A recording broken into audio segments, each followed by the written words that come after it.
Sumber daya air adalah salah satu kekayaan alam yang memiliki manfaat besar bagi kehidupan manusia di bumi.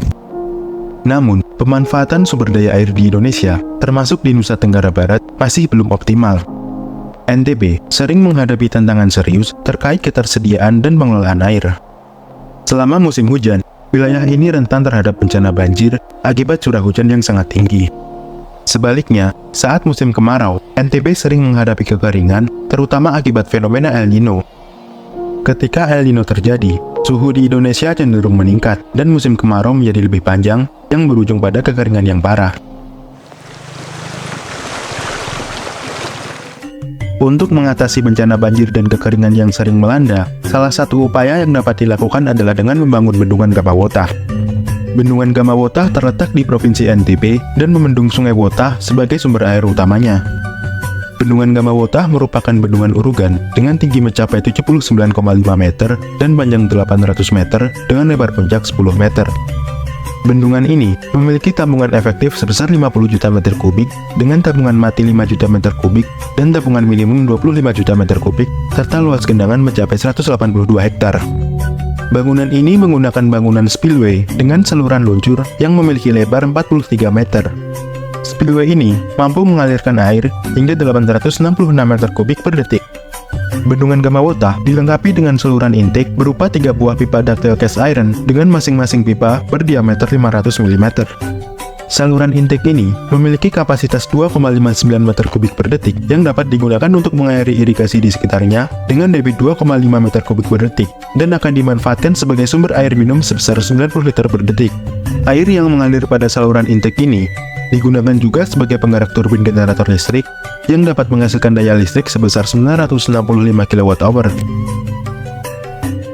Tahap konstruksi bendungan Gamawotah dimulai dengan pembersihan lahan, di mana area proyek dibersihkan dari vegetasi dan material yang tidak diperlukan.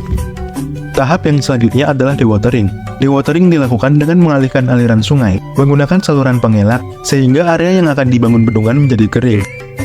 Saluran pengelak yang digunakan berupa saluran beton berbentuk tapal kuda dengan diameter sebesar 9 meter yang mampu mengalirkan air hingga 490 meter kubik per detik. Saluran pengelak ini dapat digunakan sebagai saluran pengelontor sedimen ketika bendungan sudah beroperasi. Selanjutnya, tubuh bendungan mulai dibangun dengan menimbun dan memadatkan material tanah lapis demi lapis hingga mencapai kepadatan maksimum. Bersamaan dengan pekerjaan timbunan tubuh bendungan, dilakukan pengecoran spillway yang terdiri dari saluran pengarah, ambang pelimpah, saluran transisi, saluran luncur, peredam energi, dan dilengkapi dengan dinding di kanan kiri untuk mencegah air keluar dari lintasan. Tahap konstruksi yang selanjutnya adalah instalasi bangunan intake. Pekerjaan ini meliputi pembangunan pintu intake dan pemasangan pipa intake yang terhubung ke generator listrik PLTA. Tahap yang terakhir adalah pemasangan berbagai instrumentasi.